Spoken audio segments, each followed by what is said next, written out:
Hi, this is Isabel Florence, and you are listening to You Are Light podcast, a safe space where we talk about mental health and well-being. Hello, my love. Welcome back. Thank you for being here. Today, I'm going to tell you an experience that I had and talk about spiritual bliss. So, I did my yoga teacher training in India. I was there for a month and a bit, and when I came back, I wanted to keep that connection that I felt to a divine, to the universe, whatever you may call it.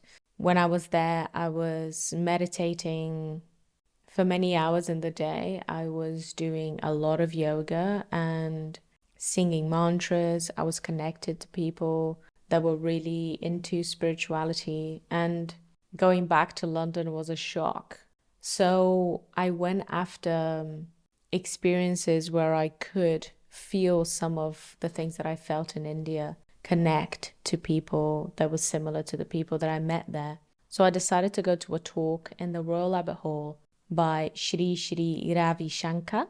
He is a spiritual leader, a yoga guru, and he worked as an apprentice for the founder of Transcendental Meditation. He is the founder of Art of Living Foundation. And it's funny because I didn't know anything about him before. I come back to London from India and I see that he's doing a talk, so I decided to go. Most of the audience there was Indian, so very quickly I felt like I was back in India. And the talk was amazing. There was some music as well.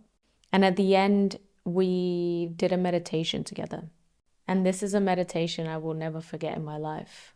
Probably one of the most powerful I have experienced. And it is something that I go back to remembering a lot in my life. It's something that whenever I feel like I am drowning in the 3D world a little bit too much, I go back to the lessons that I learned from that meditation. And it reminds me of the perspective that I gained in that day. So first I'll tell you my experience, and then we'll talk about what can we learn from it. The meditation was a repetition of 3 phrases. I want nothing, I do nothing, I am nothing.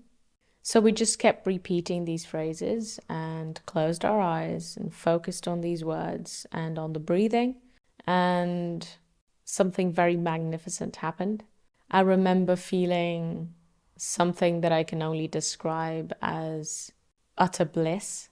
I never felt such pure light joy in my life. And at the same time, it was a very peaceful feeling. I had my eyes closed and I remember tears flooding down my face. It was uncontrollable emotion that was coming from a very positive feeling. The bliss that I felt was almost encompassing every cell of my body.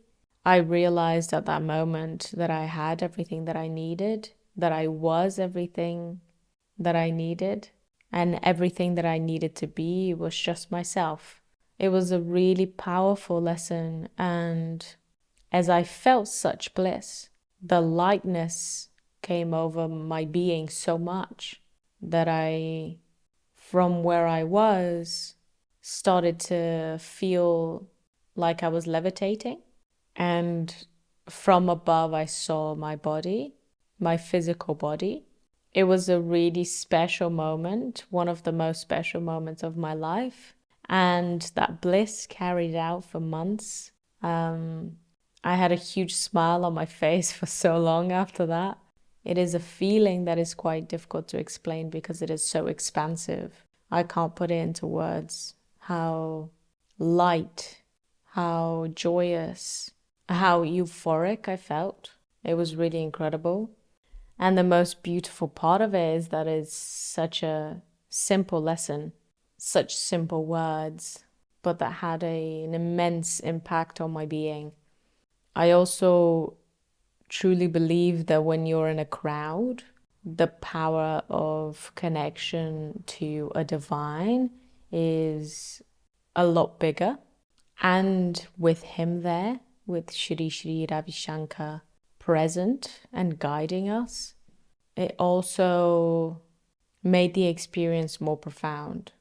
So let's go through the three phrases and break them down and see what we can learn from them. The first one is, I want nothing. In today's world, it's very difficult to have this belief, especially if you live in a modern city in the Western world. Everyone's trying to sell us something. So everything around us is telling us that we're not enough, that we're not complete, that we need something else, and that we need to spend money to achieve that something else that will make us feel complete and enough. But that's not true. You were enough when you were born, when you had nothing. You are enough right now.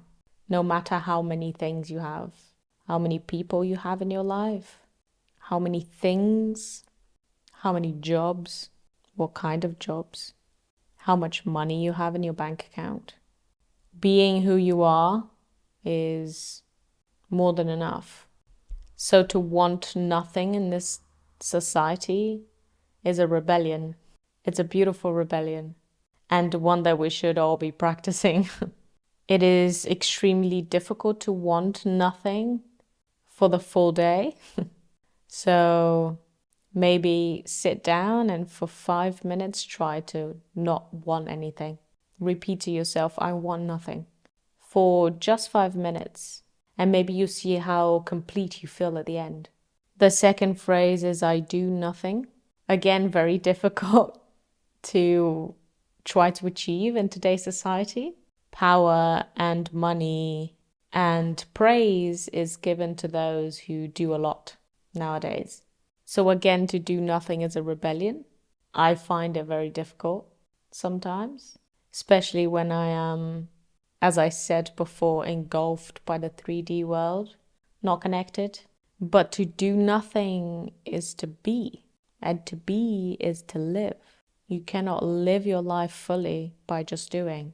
You have to be your human being. So again, if you cannot practice this for a full day, of trying not to do anything for a full day, it might be quite challenging. Try not to do anything for 5 minutes. Repeat to yourself, I do nothing, and just breathe. Our minds nowadays are bombarded with entertainment, and so it becomes more and more difficult to do nothing, to watch nothing, to digest nothing, to just be. So it's very important. It also reminds us of who we actually are, away from all the noise, away from the achievements, away from the skills. Third phrase is, I am nothing. And this is a moment where there is hopefully some dissolvement of the ego. I think it is what I experienced that day. A connection to the divine so strong that I could see my physical body from a distance, and I could understand that that's not all I am. There is a soul within. The phrase, I am nothing, reminds me that the stories I have created for myself, the labels I have created for myself, and society has created for me are not who I really am. You cannot find peace. You cannot find presence in meditation if you attach yourself to the notion of being powerful, being hopeless, being rich, being poor, being female or male, being intelligent or stupid. In a way, you are nothing. And again, that is so freeing. There is an infinite consciousness within you that can be reached when you practice meditation, focusing on these three things. And personally, I felt immense freedom from it because as a young adult at the time, I was striving for so much. I was looking for so much, to have so much, to be so much, to do so much.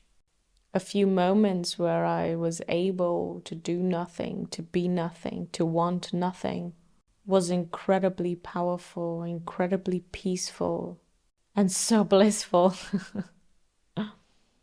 And this week, I have been struggling a little bit with the day-to-day bureaucracies of life that we all have to deal with, where there is very little power that I have over things. I'm having to wait a lot for decisions to be made, for documents to be signed and approved, and I forgot to practice. I want nothing, I do nothing, I am nothing.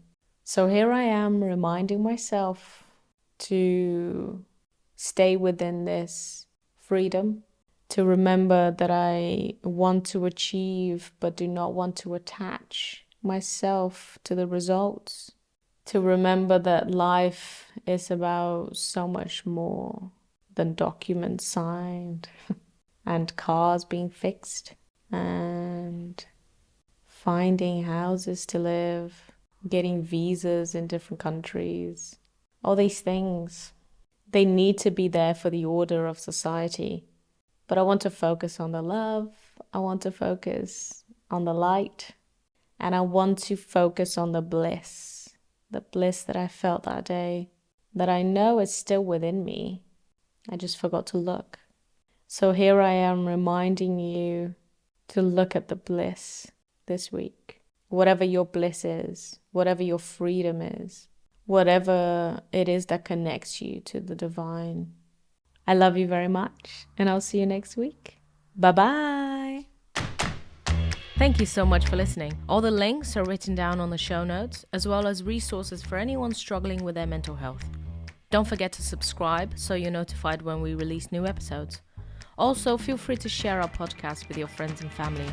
And if you'd like to get involved, explore our content, or support our work, visit our website www.yourlight.earth. That's yourlight.earth. Also, don't forget to follow us on Instagram at u.r.light. Have a wonderful week, and I'll see you next time.